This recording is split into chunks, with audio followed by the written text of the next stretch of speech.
This is LWT, home of Grand Prix weekends.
The peace and tranquility of the Austrian mountains is shattered for the weekend as the Formula One circus comes to the A1 ring. It's round 10 of the World Championship. Hello there, welcome to the highlights of this afternoon's Austrian Grand Prix, a race, by the way, that championship leader Michael Schumacher has never won. All weekend he's been facing the challenge of an in-form McLaren team. Britain's David Coulthard starting the race just 12 points behind Schumacher. But qualifying kicks up an older rivalry. After a week's holiday relaxing away from F1, Mika Häkkinen is back on the pace and makes the session his own personal demonstration of speed. The championship challengers Coulthard and Schumacher have no answer. The German running wide on his last run, the Scot just not quick enough. So Häkkinen on pole for the first time in 7 races. Coulthard also on the front row. Barrichello getting the better of Michael Schumacher. Trulli's 5th, ahead of a career best for Zonta, outpacing teammate Villeneuve. Fisichella 8th, then it's Salo and Verstappen on row 5, Deniz and De La Rosa 11th and 12th. Then Heidfeld, first of the Prost, alongside the homeboy Wurz. Frentzen blew all his laps too soon. He starts 15th ahead of Herbert and Alesi.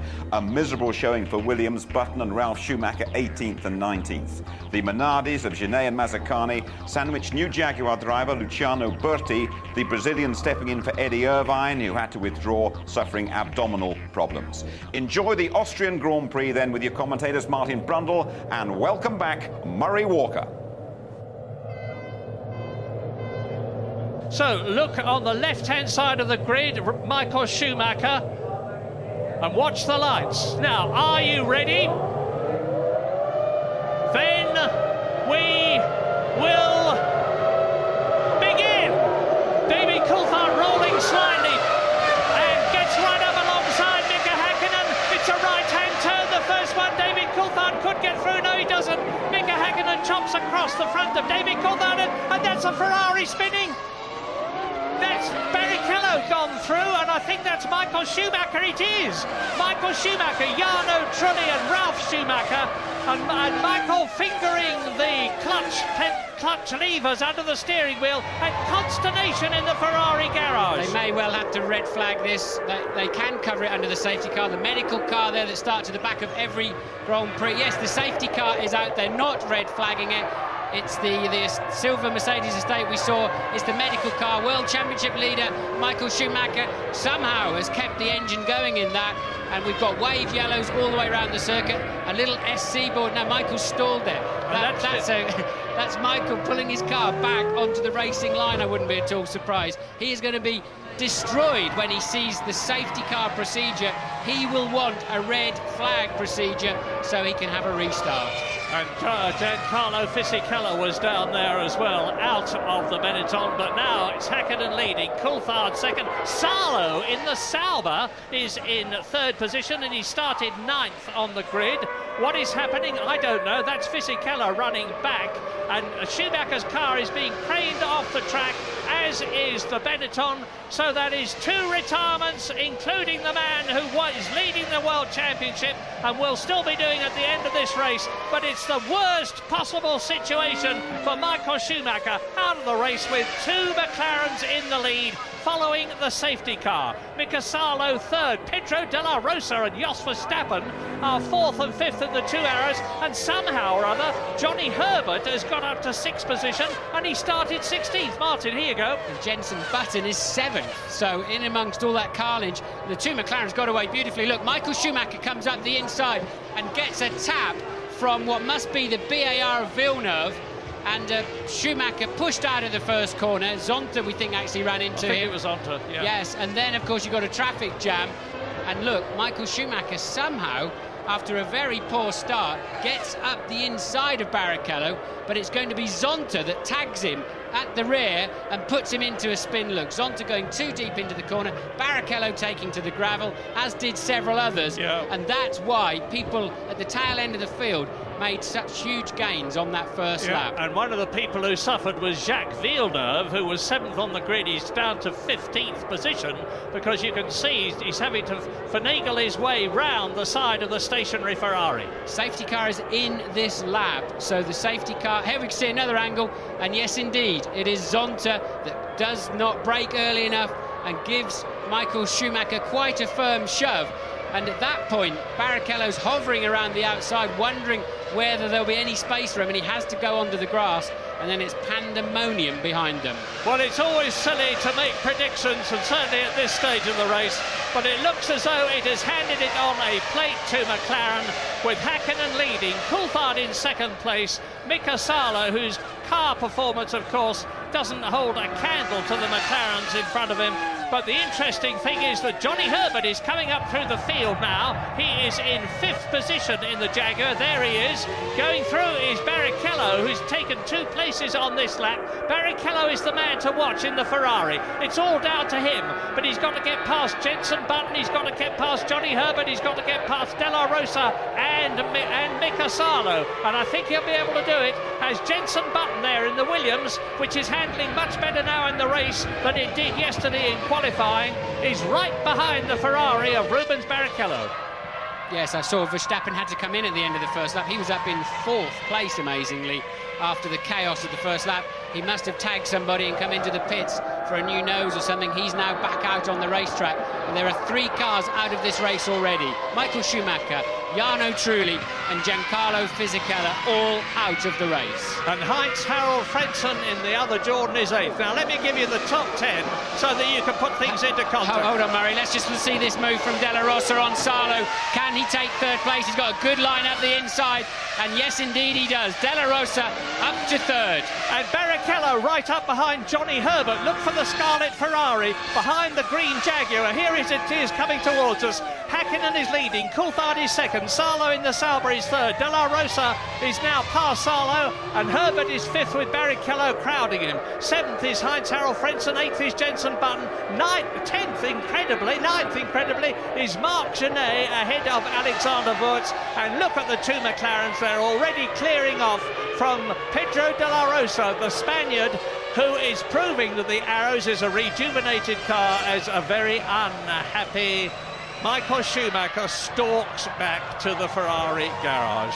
And this is Barrichello taking Herbert for what will now be 5th place. So Barrichello coming through the field. I believe that Ferrari could be slightly lighter than the 2 McLarens, but he's got a major job to do now. He's going to be so far out of touch by the time he can get anywhere near some clear air. And here he is now coming up behind Salo. Something is smoking quite a lot. It's Frenson's Jordan, and off he goes. Maybe something's happened to the engine. I saw smoke coming out of the back of the Jordan before. That's the Mugen Honda engine spinning the wheels. He's in the gravel. He's beached it. The under tray is down in the gravel. He's not going to get out of that. That is another retirement from the Austrian Grand Prix, and it is the 4th in 6 laps. I suspect he spun off in his own oil or fluid of some sort, because something was smoking. And look, he's turned in completely normal. Yes, there's a trail of smoke, and bang, it goes on your own rear tyres. And Frentzen just buried the throttle pedal to try and drive out of the gravel, but ended up just digging himself the beginnings of a sandcastle. And look, he's reacted extremely early, but nothing he could do about it. That is not Heinz-Harald's fault. No, he had a terrific season last year because he won in France and he won in Italy. He's having a pretty awful season this year because he's down in 9th position with only 5 points. That is Eddie Jordan. We're looking now at Mika Salo's Sauber, and what an improvement there is in that car. We're used to Sauber normally doing well in the first half of the season and then starting to go a lot slower in the second half because they haven't developed the car enough. Not this year. Salo was in terrific form yesterday. He was up in 6th pace in qualifying at one point, but now Rubens Barrichello is gaining. That was Verstappen who was quick at the back end of the field, and here we go. Salo trying to defend easily actually because Barrichello's not that close, but Barrichello will have to come up the inside here, and Salo will have to yield as he does, and as I expected, he did not make a big deal out of letting the Ferrari past. Well, Barrichello is now 10 seconds behind the McLarens. McLarens are lapping in about 1 minute 14, 1 minute 14.2, and Barrichello's been lapping nearly 1.5 seconds slower than them at the present moment. So he's got to put on a terrific charge to close the gap, never mind get past them, as we look at him again on this replay, taking 3rd position from Mika Salo from Finland. Rubens Barrichello is eating up the gap to the arrows. Yes, but Barrichello, now he has got in clear air, is still 1.5 seconds a lap slower than the McLarens at the front. That absolutely amazes me. Well, that he's so much slower with no traffic in front of him whatsoever as you watch Jean Alesi trying to challenge Alexander Wurz for 9th place. Let's try an absolutely wild one on you, because it amazes me that they're so much quicker. Might they be on a 2-stop strategy and Barrichello only on a 1-stop strategy, in which case he'd have a heavier field load? Seems unlikely, but it's possible. I'd be surprised, but we'll have to wait to find out, won't we? But Barrichello certainly doesn't appear to have great pace. But even, Murray, the difference between 1 and 2 stops is not 1.5 seconds a lap, as Alesi ducks up the inside and can't hold the back end of the car, and Wurz immediately takes back his 9th position. Well, we're on lap 12 now out of 71. Eddie Irvine won last year in the Ferrari as a result of a brilliant stint. He stayed out until lap 44 in the 71 lap race, and he came out of the pits still in the lead after his stop. I'd like at some point when we see a replay of the start, Barrichello got away so much better than Michael, and then seemed to have to get out of it and let Michael through up into the first corner. Michael's miles behind him off the line, and I think that could confirm what James was saying about Barrichello actually, yes, being on the fuller fuel load and trying to release Michael. It didn't pay off because Zonta arrived much too hot. Well, Alex Wurz waves a furious fist at Jean Alesi, who's just moved up into 9th position. There he is, diving through on the inside of the Benetton, who runs wide again and lets Alesi get away. Alesi is an absolutely storming driver. He's driven in more Grand Prix than anybody else who is currently racing. I think this is his 177th Grand Prix, and he's lost none of his brio, none of his enthusiasm, none of his fire. That's Pat Simmons, the technical chief of Benetton, on the left, with Gordon Message, and the highest man that they've got in the field at the present moment is Alex Wurz, who is in 9th position, because Fisichella, of course, has long gone out of the race. So we've got 2 cars have been notified they're on a stop-go penalty. It's Dinitz and Zonta. So Zonta, we're sure it's because he ran into Michael Schumacher. Here it comes up on the screen. Dinitz, I don't know, maybe he had a jump start or something like that. So, but look at this, Murray. Mika Häkkinen is now down in the mid 1 minute 12s, and Barrichello still buried in the 1 minute 14s. That's Dinitz in for his stop-go, so he has to go to his own box, and Zontarin's ahead of him too. Look, they have to go to their own area, and their own mechanics have to release them after 10 seconds of being completely stationary, plus the time they lose getting in and out of the pits. So 25 to 30 seconds is an absolute minimum.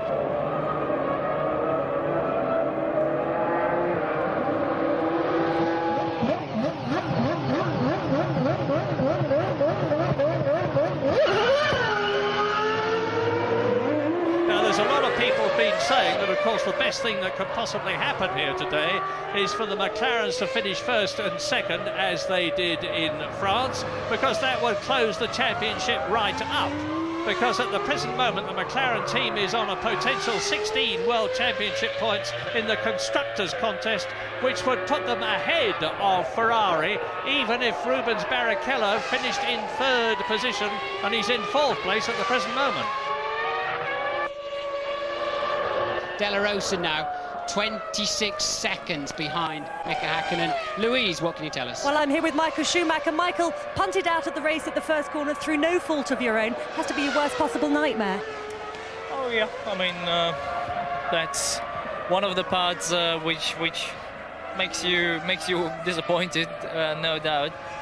But you know, that's racing. It sometimes can happen.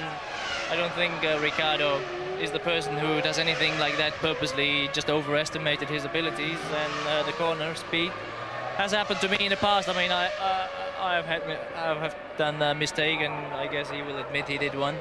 So I will have a quiet word with him next time, and we'll see. Do you feel that the race should have been red flagged? I mean, from my position, yes, definitely. There are 16 cars left out of the 22 that started. Fisichella out at the beginning with Trulli and Michael Schumacher. Heinz-Harald Frentzen, presumably as a result of his engine locking up, which spun him off the circuit. Jos Verstappen we've seen come into the pits and into the garage. Ralf Schumacher's been into the pits for a long time. He's 8 laps behind now. The leaders are on lap 27 out of 71. Here is Mika Häkkinen, and you can see the gap as behind him there is Luciano Berti, who is now in 12th position. He's been lapped, of course, but he's running well in the Jaguar, and Johnny Herbert, his teammate, the team leader today, with Eddie Irvine still, in, as far as I know, in hospital. And if you are Eddie, and if you are watching, get well soon. And Johnny Herbert is still in 6th position. Just look at the way that Mika Häkkinen is going. He's just diving past left, right and centre. The next target is Alexander Wurz in front of him in the Benetton with the Supertech engine. And Mika Häkkinen comes through round turn 8, the last turn on this corner, crosses the line, and he's up behind. There is Wurz in the Benetton, the only one left in the race. And he's coming up to turn 2 now. It's climbing all the way up here, and he's doing about 180 miles an hour before he backs off to about 45, 50 miles an hour for the apex. There's Wurz, there is Häkkinen. There's been such a lot of garbage written about Häkkinen this week, about he's got a baby on the way, therefore he's lost it. That's as, you know, as if his mother, father, brothers, sisters, wife and other people around him didn't care. It didn't matter at all. It's only the fact there's a baby on the way. Complete load of rubbish. You know the risks, you drive accordingly. You've also got yourself to think about. There's no way that having a baby makes you just suddenly go off the boil in terms of being a Grand Prix driver. But everybody seems to need to analyse these drivers. They ask them questions and they're given answers, and if they're not the answers they want to hear from the drivers, they then start dissecting that driver's personality. Yes. Complete load of rubbish. Well, he's short shifting now if he's obeyed instructions, and there's some doubt about that. But he is lapping about 0.6 of a second slower than his own fastest lap so far in this race, which was done on lap 27, and that was 1 minute 11.8. He's lapping in about 1 minute 12.6 now. He's on lap 32 of 71, so getting on towards half distance.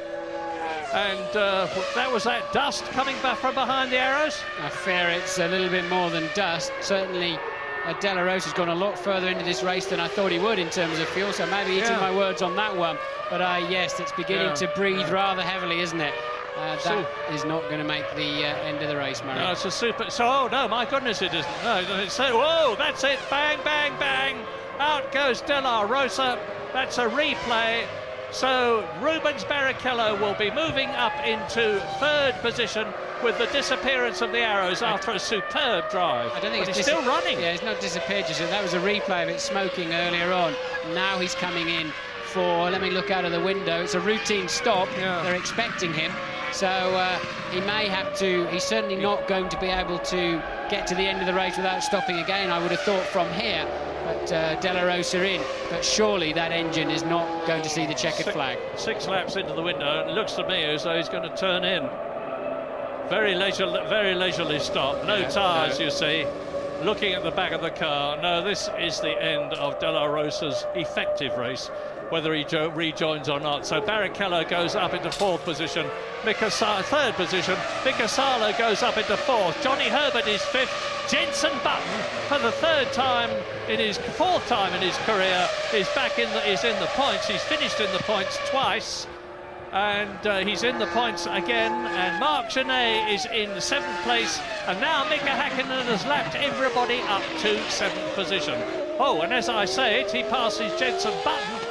Well, you're right, Martin. If Häkkinen goes on the way he's going now, he's going to lap everybody before the end of this race, except his teammate David Coulthard. Yeah, it's a brilliant performance from Häkkinen. He's certainly not backing off at all. It's quite a good scrap going on here.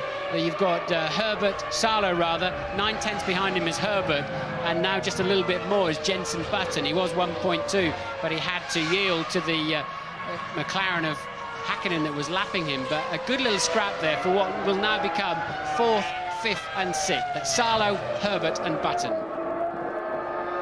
Well, this is proving, if proof was needed, that McLaren this race, P1, lap 37, come in. That is come in. Mika Häkkinen, your time is up for this first stint anyway. And the second stint is going to take him through to the rest of the race. And he's coming in about 17 or 18 seconds ahead of David Coulthard, who will therefore take the lead, unless something very strange happens indeed in terms of a rapid pit stop for Mika Häkkinen. David Coulthard will take the lead, but of course he would then lose it again when he has to come in for his pit stop, which will be very soon, I predict, after Mika Häkkinen, because I assume they are on an identical strategy. So Häkkinen turns in and stops. Up goes the front of the car. On go four new Bridgestone tyres on their wheels, and Mika Häkkinen, the fuel nozzle is a bit slow getting away, but it's 11.8 seconds. And where is David? There is David Coulthard. And Rubens Barrichello is now on a charge. He's doing the fastest lap of the race as I talk to you. He's still to come through and complete it. He's done a lightning first section. This lap is split up into 3 sectors for timing purposes. The first sector ends just before turn 2. He's gone through the second sector faster than he has been before.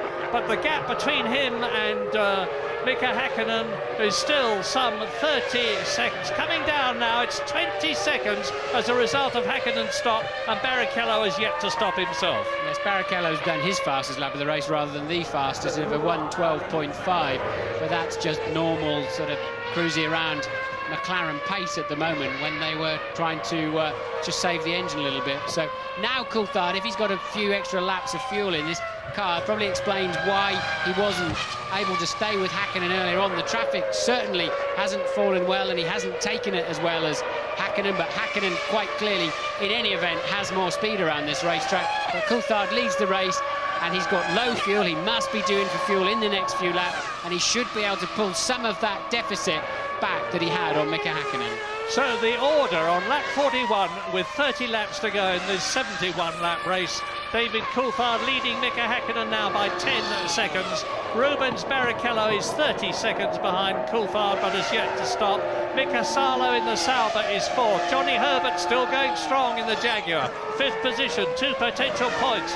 Jenson Button in the Williams, who started down in 18th position, is now up into 6th position and in the points again. Marc Genet is 7th. Villeneuve is 8th. He's got ahead of Heidfeld, who has come in for his pit stop, down to 9th. Wurz is 10th. And Bertie in the second Jaguar is still running in 11th place. In comes Coulthard. Yes, current leader then, Coulthard in for his stop of the afternoon, James. A very mellow atmosphere down here in this McLaren garage. They can't believe their luck, frankly, guys. They are absolutely cruising this race. The only question mark is, what did David Coulthard believe he was about? Did he think he was going to have a chance to race Mika Häkkinen? But he's taking on about 68 kilos of fuel now. Should be stationed for about 10 seconds. Very smooth, very nice, very McLaren. Well, he gained 2 seconds on Mika Häkkinen on the pit stop there, but it's not going to be enough. He's coming out at the mandatory 80 kilometres an hour. One thing he has got to do is just mind this nasty little right-hander onto the track, no problem at all. That's caught a few drivers out over the years coming around there. And they're two Ligios. Sorry, the two Prosts. There's the pressure of the occasion. That's a Lacey and Heidfeld. I don't know what's happened, but it's poor Alain Prost, as if he hadn't got enough pressure on him in this vital race. His two drivers appear to have come together, and we saw in the last race Alain Prost nearly throwing a fit in the pit lane as the gantry camera caught him. Here it is. That's too late. Whoever was coming in second there, which is Jean Alesi, was coming in too late.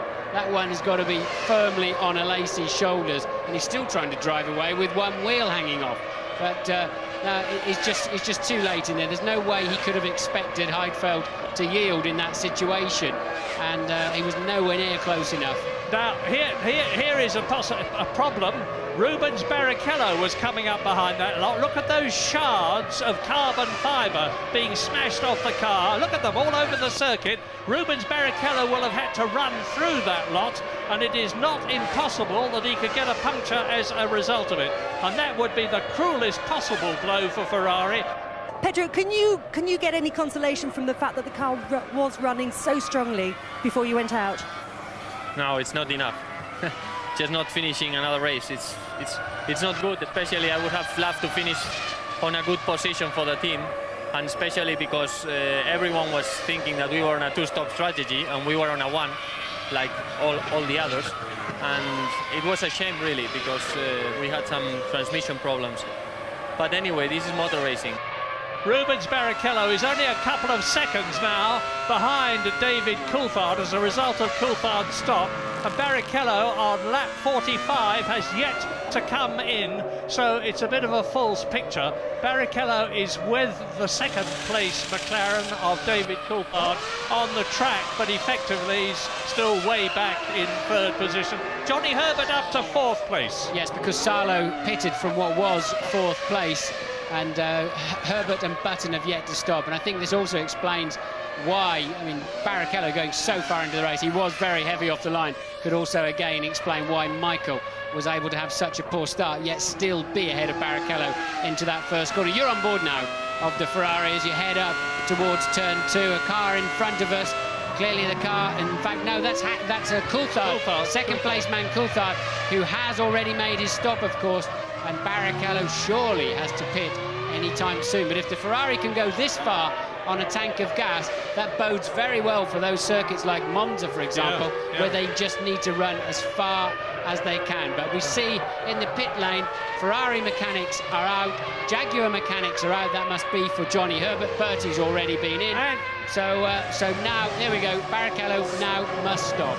Jenson Button is up from 18th at the start to 4th in the race on lap 47 out of 71. A brilliant drive. David Coulthard there second, being crowded by Rubens Barrichello, who is about to come in for his one and only stop in this year's Austrian Grand Prix. There are the Ferrari mechanics. James is there. It's been very disappointing down here in the Ferrari garage. I think they've just been really struggling for grip. The car has been sliding through the corners, particularly the first two corners. Really a bad day. Rubens has been doing mid-112s, even in the run-up to his pit stop. And, well, not a good day for Ferrari, I'm afraid. So out of the pit lane, Gently Motors. He has to, he can't go any faster than this. There is a speed limit for safety reasons. Gently Motors, Rubens Barrichello, who of course has now got a long gap between himself and David Coulthard, who motored serenely on as the Ferrari came into the pit lane. Now, unless I'm very much mistaken, Jenson Button has had a very encouraging discussion with Frank Williams here in Austria. It's not necessarily so encouraging that it'll mean he'll stay with Williams next year instead of Montoya, the Colombian, who's expected to take his place. But Frank Williams and Patrick Head are delighted with the Englishman. They've got him under long-term contract. There's no doubt that if Button is not with Williams next year, he will be with somebody else. And into the pit lane he comes from fourth position. Now, he's got Jacques Villeneuve at the present moment just a few seconds behind him. Villeneuve goes through and takes fourth position. Villeneuve yet to stop, but here comes Button into his garage now. Just gently runs into the front jack. That's exactly what he should be doing. He's right on his mark, so the mechanics can easily manoeuvre around the car, moving the wheel. The fuel stop was short, of course, not so far to run to the end of the race. So a great stop for Button. Let's do a current 1 to 6 until it shakes out after all the pit stops. Mika Häkkinen leads David Coulthard by 17.1 seconds. A further 26 seconds down the road is Rubens Barrichello, and then it's Villeneuve, Jenson Button, who we've seen just pit stop, so the computer hasn't caught up with that yet. Then Alexander Wirtz, Salo and Herbert, who have stopped, are down in 7th and 8th at the moment. Another lap from now, we should be getting the true picture. At 51 out of 71 at Austria's A1 ring. 13 of the 22 cars that started are still circulating, and Mazzacane in the Minardi is 2 laps behind race leader Mika Häkkinen as we ride with Rubens Barrichello, who is 25 seconds behind second place David Coulthard. It is a McLaren whitewash. They're on a potential 16 Constructors' Championship points if they finish where they are now, and there is no doubt that McLaren will take the lead in the Constructors' Championship on race 10 out of 17. Let me give you a 1 to 10. It's quite interesting. At the front, it's fairly predictable. It's Häkkinen now 18 seconds ahead of Coulthard, who's a further 25 seconds ahead of the man you're on board with now. And then Villeneuve had a great stop and managed somehow to get out in front of Jenson Button, who did leapfrog Salo and Herbert with those 2 or 3 great laps he did before his pit stop. So all changed there. Villeneuve, some kind of stunning in-lap and pit stop, has got him up into 4th place. Louise is with Lacey. I am indeed. Jean, both cross drivers out in the same accident. Tell us your side of the story. So we were in 2 different strategies. Nick went out just in front of me with the full tank. I had the competitive car at this moment of the race, so I tried already once to overtake him. We touched each other already once. When I pass through the pits, I make a sign with my hands, and the lap after it, we had a definitive accident. So I want to understand exactly now with Alain why or if they say something to him before. So you feel that the team should have told Heidfeld to let you past? Of course, especially in this situation, everything is clear. I mean, they know the strategy very well, and I overtook a car at this place at the beginning of the race, so I knew it was possible to pass. But you need also to. I mean, okay, we had this accident. We have to speak now together to understand what's happened. Thanks, Jean. Button, we think, has gone off. Yeah. Button has run off onto the grass as he goes wide again. So Button's made a mistake in the last corner. Yeah, and he's got Salo right behind him. There is Button in 5th position. Salo in the Sauber right behind him as they come up to turn 2, and that's where the Schumacher brothers had a gigantic battle respectively in the Ferrari and the Jordan a couple of years ago, and Johnny Herbert is right up behind Salo. So you're looking at the battle for 5th, led by Button, with Salo sandwiched between the 2 British drivers, Button and Herbert in the Jaguar. And there's everything to gain for all of them. Button wants those 2 points, so does Salo, and especially Johnny Herbert, to give him the first points for Jaguar and the team's 2nd World Championship points this year. Yes, Johnny Herbert in the worst possible place to finish a Grand Prix, and that's 7th, but he hasn't finished yet. And certainly Button, we think he ran, we're hoping to see a replay, he ran very, very wide in the last corner. The Williams pit are ready with a new nose, but I would imagine they'll only bring him in if he has a problem, which he doesn't appear to have at the moment. I would imagine that's a precautionary situation with regarding to the Williams pits. With so relatively few laps to go, it would be crazy to bring him in, and I can't see anything wrong with the nose. I think his team will be there ready just in case. Well, disappointing for McLaren and their sponsors that we're not seeing more of Häkkinen and Coulthard, but it's a very wise decision by the television director, because this is the excitement. The McLarens are way out on their own, because there is the nose cone ready for Jenson Button's car, number 10. There is Jenson Button's car, number 10. Doesn't look to be suffering too much at the present moment from as far as I can see. And that is Jacques Villeneuve running wide, and that's what caused Button's problem, as he was tucked up right behind the BAR as they came round around turn 8. That's about a 135 mile an hour corner. He just dodges the tyre wall and keeps on the track. I can see why they're ready. There were bits and pieces falling off the nose, but it was mostly the wing end plates. I don't think it was anything critical or structural, but you do have to be careful, because if your front wing fails and tucks under your front tyres, you can have a pretty serious accident, as Salo once again moves within half a second of Jenson Button. But if that wing was going to fail big time, it would have happened by now at the 180 miles an hour. Yes, they're packing the kit away. Mika Salo there in 6th position with another 12 laps to go. Johnny Herbert crowding him hard, but Jenson Button is lapping marginally faster than Salo and Herbert. He's ahead of both of them on the track, of course. He's in 5th. There is 5th, there is 6th, there is 7th, and that is Johnny Herbert. And between them, there are only 2.2 seconds as we switch to race leader Mika Häkkinen on his 60th out of 71 laps, watched by his wife there, Erja. And he's 15, very comfortable and comforting and reassuring and satisfying seconds ahead of David Coulthard in 2nd position.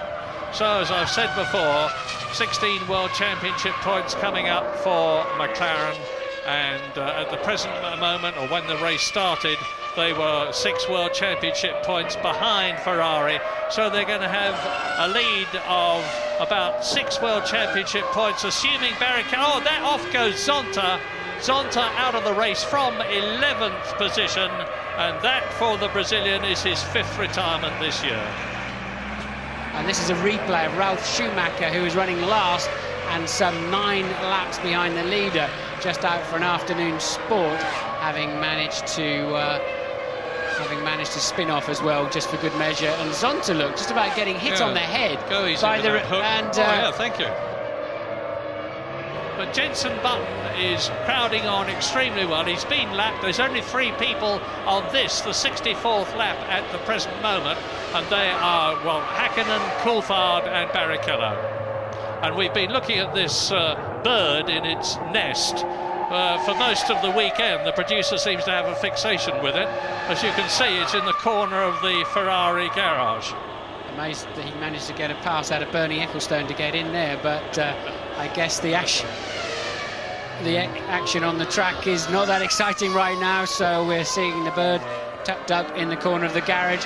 But Häkkinen probably thinks it's quite exciting from where he's sitting, as he once again buries his foot onto the brake pedal and turns that McLaren, which really, they have been the class of the field this weekend, haven't they? Michael Schumacher was shaking his head. He just couldn't get that Ferrari on the pace, and just how near he was managing to make it for the near the pace for the race, we never got a chance to find out with that silly incident in the first corner. But Häkkinen certainly has been in a class of his own.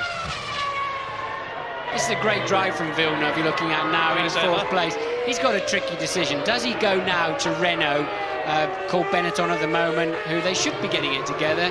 Renault have done so well before in Formula 1, both with turbo and with normally aspirated engines.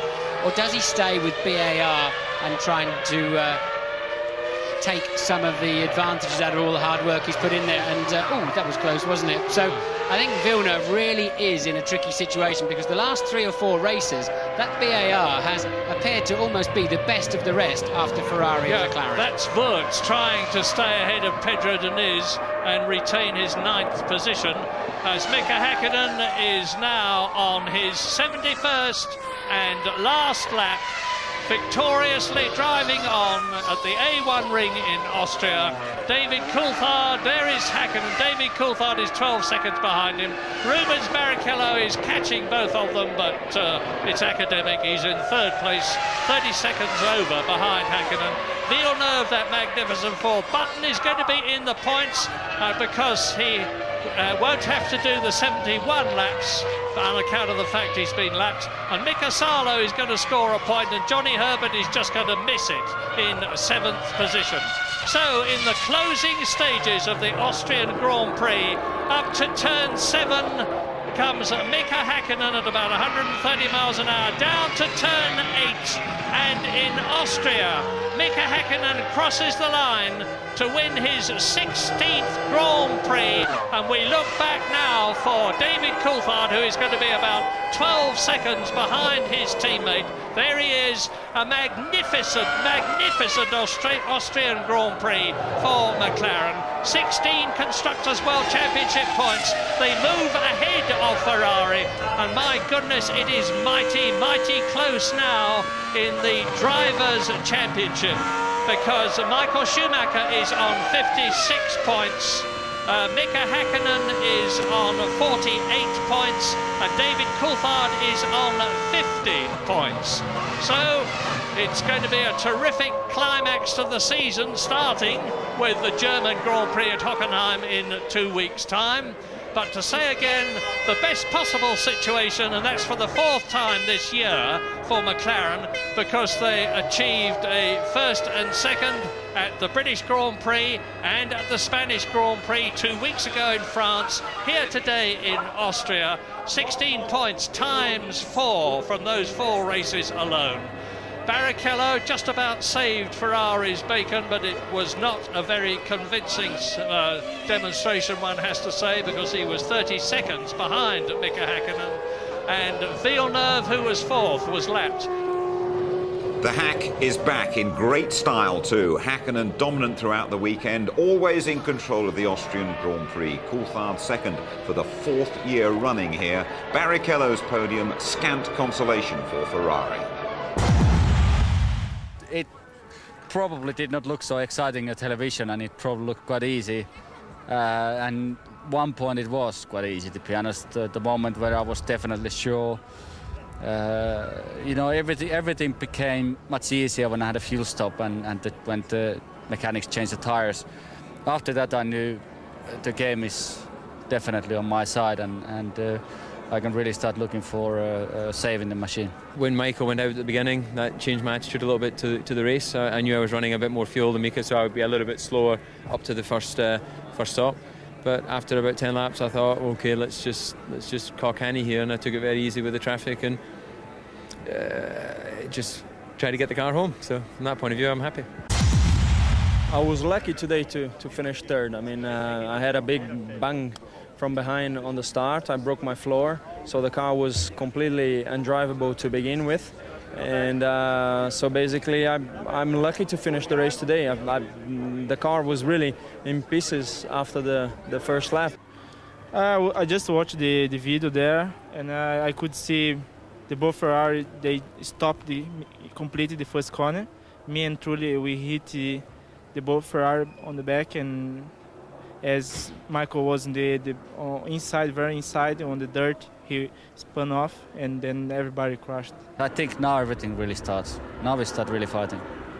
And just look how competitive the Drivers' Championship is now. David Coulthard has cut Schumacher's lead to 6 points. Häkkinen very much in the hunt for his 3rd successive title. Barrichello's 4 points is Ferrari's only return this weekend. Fisichella failed to finish for the first time in 11 races. A blank weekend for both the Schumachers. Villeneuve, though, he's up into double figures.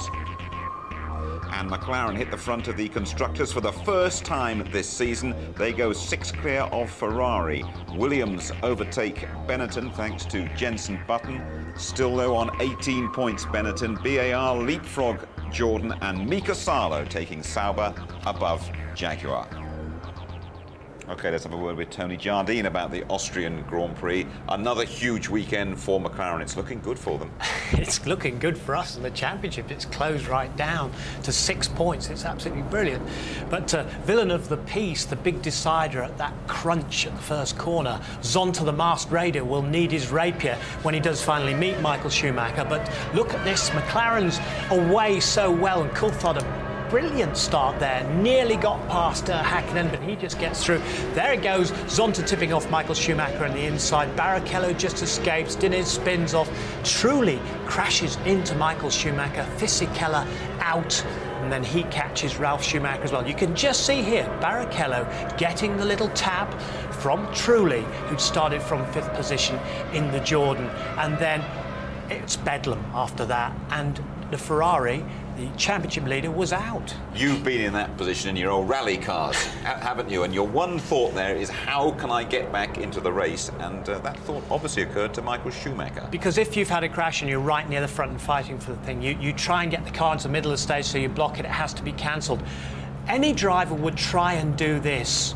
He's trying to get the thing red flagged, and he's managed to get the engine going, Schumacher. So look where the wheels are. There's no wing. You're not going to race that thing. Where's he going with it, other than to try and get it onto the track and get it blocked? But ironically, Charlie Whiting, who is the race director, who's been supposedly the villain of the piece with the other drivers in the driver's briefing, he's the guy that acted so quickly and brought out the safety car, and Herbie Blasher, his assistant, as well, and the race went on. A little secret that we found out, courtesy of our pit lane reporter James Allen, is that McLaren, those mechanics, worked fantastically hard to get the cars in shape before the race. Well, we knew Mika Häkkinen had to have an engine change, and then we saw a little bit of smoke from Häkkinen's car. But those McLaren guys have worked so hard this year, and the people at Woking and Northampton, where they build the Mercedes engines, have just done such an incredible job. That car has got the edge now over the Ferrari. News from Austria as well. It looks as though Alain Prost is coming towards the end of his career as a man in charge of the team. The Prost have been sold, as we understand it, and after what happened to his cars here today, he might not be that fussed about it. But Jim, do you remember when we watched the French Grand Prix and there was a camera right in front of him on the pit wall, and the pit stop went wrong behind him? I thought he was ill. I thought he was going to collapse because his face went, and it was like thunder and so on. So clearly he's had a terrible, terrible time. And here's the two drivers together. That's the touch. A laser going down the inside. He said they were on different strategies. Heidfeld had no idea he was there, and then there is wreckage all over the track. The barge board flies off, the left front goes, and both of the cars are going out, and they've been reasonably competitive for once. Persia must be really upset with this. Now, Heidfeld has taken a lot of criticism from Prost himself. Prost described as being like the son of a broken marriage. He spends one night with his mother, the next night with his father, and that's because of his McLaren contract. He said he never really feels part of the family. So imagine driving in that atmosphere and then both going off and going back to face Prost. No wonder Prost said, look, I've had enough of this. Big dig here for the British drivers, for David Coulthard, of course, right back in that world title, and for young Jenson Button too. Jenson Button was superb to come from so far back down the grid, but it was also good because Carl Gaydon, the chief mechanic, and the boys from Williams BMW there managed to get him back out in front of Salo and Herbert. But he did everything right, Button. And Gerhard Berger is right. The guy doesn't make mistakes. He's smooth, he's fast. This is his first year. And then, having said that and praises him, he goes off at the last turn and he does what Schumacher did 2 years ago. But he drove on with a difficult car and got 5th place and 2 World Championship points. Thanks very much, Tony, and here is your complete Austria rundown. We've seen the 4th McLaren 1-2 of the season. Häkkinen repeating his 98th victory here. Coulthard runner-up again in his 100th Grand Prix. Barrichello's 6th podium. Villeneuve 4th, that's the same as the French Grand Prix. Button 5th after starting 18th, a fine effort. Same goes for Salo, but expect a parting of the ways from Sauber at the end of the season. 7th, Herbert's best for Jaguar. Genet 8th, encouraging for Minardi. Deniz putting both Saubers in the top 10. Wirtz 10th on his home Grand Prix. Bertie finishing in his F1 debut, just a couple of laps down. Mazzacani, the last classified finisher. Zonta's engine blew. Ralf Schumacher had 6 pit stops. The Prost, they tangled with each other. Both Arrows had gearbox problems. For instance, Jordan, that one had a blown engine, and Michael Schumacher, Trulli and Fisichella all failed to get beyond that first corner.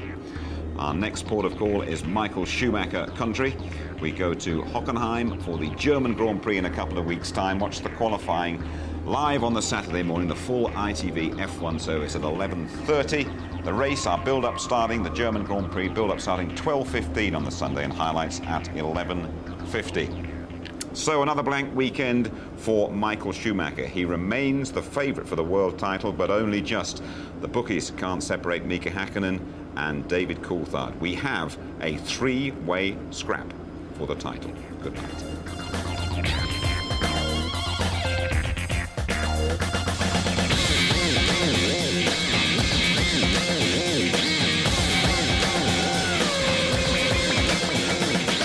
Some important news from Austria tonight. Mika Häkkinen's win is now in doubt. The FIA will examine computer equipment from his car and announce their findings before the next race.